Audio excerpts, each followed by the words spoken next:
So I decided to jump off of this about Jesus being the Son of God. And I decided I'm going to go back to the Old Testament. And we're going to go on a journey. And I want to show you from the Old Testament that God has a son. If someone came to you and said, prove to me from the Old Testament that there is a Son of God, how would you do that? How would you prove there's a Son of God from the Old Testament?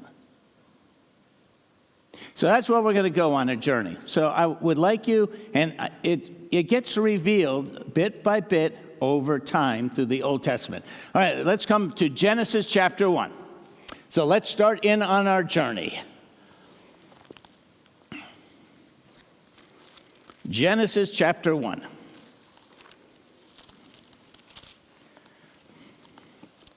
We know that God is creating the heavens and the earth. We actually know from the Gospel of John that Jesus was very involved in the creation of the world.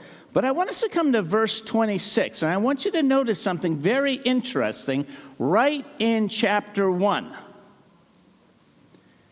So in verse 26, then God said, let us make mankind in our image, in our likeness, so that they may rule over the fish in the sea and the birds in the sky, over the livestock and all the wild animals.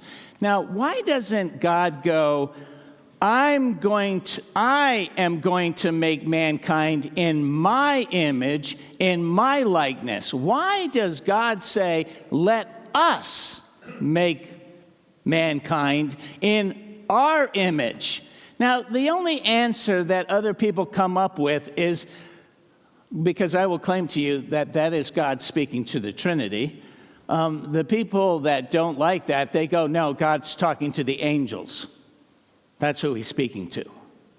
The problem with that is, number one, angels do not have creative power.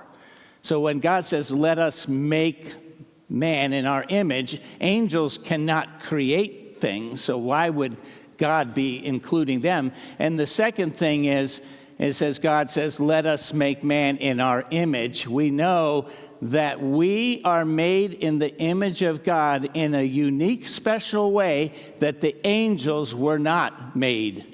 And so we can have a closer relationship and a bond. There's something different about how we were made that will be revealed when we get to glory. So it cannot be God saying to the angels, let's make mankind in the image of me and you as angels. No, we are made in the image of God. So already we're getting a clue that there's something more to God than just one person. Now,